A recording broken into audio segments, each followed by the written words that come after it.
Malone for playing the piano. Thank all of you for being here. Most of you know that in the next couple of months I will have my last Sunday here at St. Andrew by the Sea and will be retiring. And it's almost been 15 years, and I find myself, as this date draws closer, thinking about a lot of things, as you might imagine. But in particular, regarding the pulpit, thinking about sermons. And I was in the office the other day and pulled open a file and saw this whole row of files of sermons, and it really did touch me. I feel like in my career, so to speak, that the best work I've ever done has been here at St. Andrew by the Sea. Now that's just me, but that's what's been going on in my mind. And today in fact, there are some sermons that people will ask me time and time again if I will do again. And I've also said, I have to say that that sometimes or oftentimes I think it's harder to do a former sermon than it is just to write a new one, because you have to re-own it and to rebirth it. So it's quite the challenge. But there's one that I'm not going to do today that overall people ask me about over and over again, doing it again. Do you remember what it is? I'm just curious. Excuse me, say it please. One bluebird over the limit. Thank you. I knew exactly. Now, has anybody got another one? Because I think that's the prevalent one. Excuse me? The one-sentence sermon.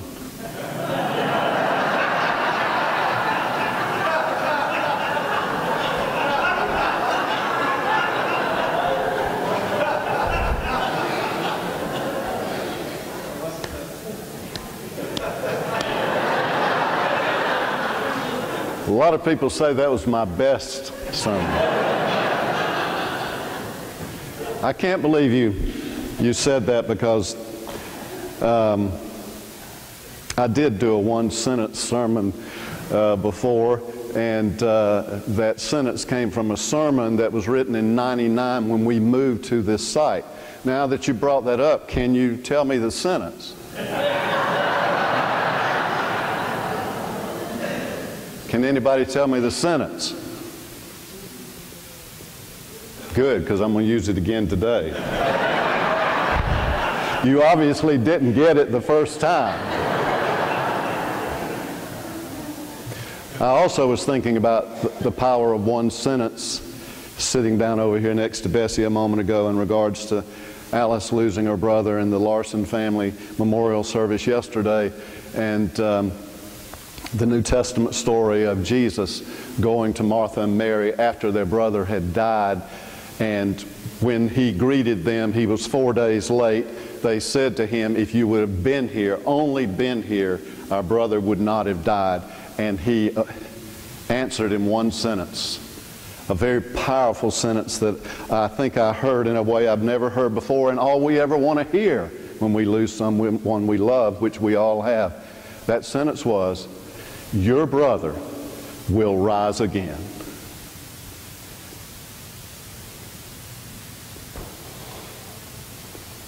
When I was in seminary, Dr. Donald Desmarais was my basic homiletics professor. And the way he went about teaching, preaching, or a sermon was he would have us write parts of the sermon: the introduction, the conclusion, a story, or the body of the sermon, and then we would, I don't know if we would preach it or perform it. We were obviously being evaluated, so I guess we were performing, and I don't think anybody's ever evaluated a sermon from the congregation. But after he did that, after we supposedly mastered those elements, he gave us an assignment to write the sermon you're going to write, but before you write it in one sentence. In one sentence. I thought, that's easy, but I found it to be quite difficult and challenging. And but once I did that one time, it became a practice for the rest of my life, and I think I actually do it subconsciously. And I think once I also figured out what Dr. Desmarais was doing, I understood that if I could write and share with him the goal or the sermon that I'm going to preach in one sentence, it meant two things. There would be a definite focus. And secondly, I wouldn't go wandering off down in the deep bayou here and come back. I'm interested today.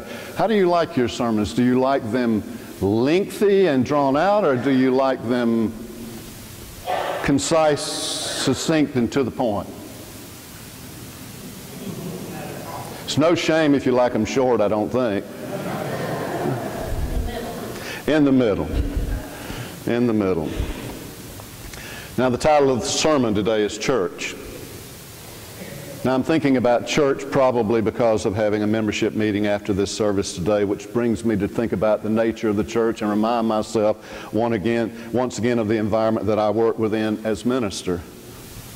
Church. Is it possible that I could take this word church and summarize it, define it, capture it in a sentence?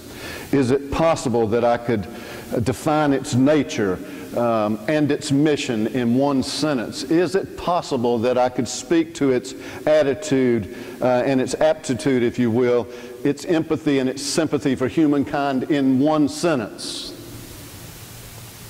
Now, because I have this knowledge that was shared with me from Dr. Desmarais and have practiced it consciously and subconsciously over the years, I'm prone and bent to saying, yes, I think I can. And I think if I could do that in a world that has become so complex, and particularly in regards to Christianity, confusing, if you will, and complicated, and so extreme, and so many divisions, if we could just touch at the heart of it with just a sentence, and that sentence remind us of who we are, what we are, here we are, why we are, that would be fabulous if we could do it in a sentence. Now, I don't think I could do it in a sentence, but I know someone who can. And back in '99, this sentence was in that sermon that I wrote called Church when we moved to the site, as I previously said. The sentence was written by a man named Frederick Buechner, who has always been one of my favorite authors ever since I discovered him. I went through a great period, like I do other authors, where I read and fed on everything that he wrote once I discovered him. The name of his book is The Clown in the Belfry, chapter 13. The chapter is entitled The Church. And this one sentence captured for me the essence of church. Now, are you ready for it? Because we didn't remember it the first time.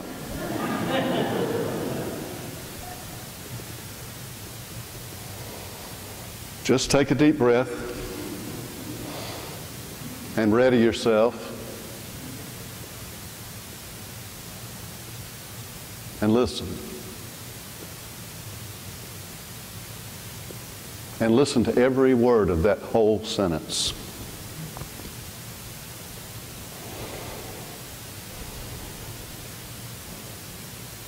We are called by the good God to be the hands and the feet and the heart of Christ to each other.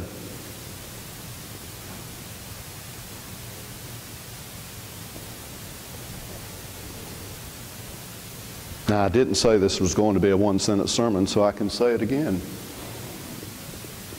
We are called by the good God to be the hands and the feet and the heart of Christ to each other. The church is not about me. It's not about you. It's about us. It's a we. The first word, tiny word, in our charter at St. Andrew by the Sea, which I've reminded us of time and time again over the years, is we. It is in the we that we find our strength, our cohesiveness, our bond, our identity. We're called. Someone has called us, just like our mom and daddy used to call us when they wanted us to do something. In this case, it is God who we believe is this good God. We're called by this good God. We're called by Him together to to be something we wouldn't be otherwise if we were not coming together as a we in response to Him. We are called to be the hands, works, handiworks, handicrafts, gifts. We are called to take these hands to touch, to create, to mend, to repair, to renovate, to bring together. The hands and the feet. We are mobile, we are moving, we're dynamic, we're not static. If we stop, we're dead, just like the Israelites in their mobile tabernacle traveling to the promised land. We will forever be journeying. Life is a journey. Someone said if you stop changing, you're dead. We're always changing, always transforming. We're moving forward in this journey on this earth and into our ultimate destiny on the other side. The heart. We're called by this good God to be the heart of this Christ. Are we? Are we the Christ who said to the accusers, "He that is without sin, let him first cast the first stone"? The Christ who said after His resurrection, "Go tell the disciples and Peter to meet me," Peter who had denied Him publicly 3 times. This heart of Christ, it was pure, it was accepting, it was non-judging, it was loving, it was understanding. We are called to be that heart of Christ. It's a frightening word in the New Testament book of Matthew when Jesus is speaking about the last days, which is talking about critical times in the life of a world or a country, I think, in whatever age we live. And he says basically that there will be reason for a grave concern when the love of many has waxed or grown cold.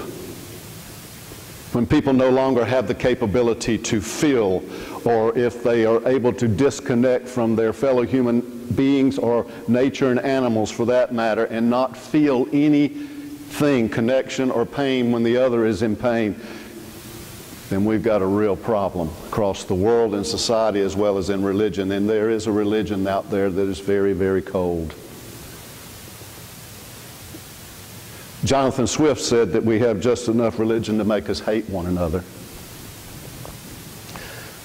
Church, as Buechner said, here we go, one last time.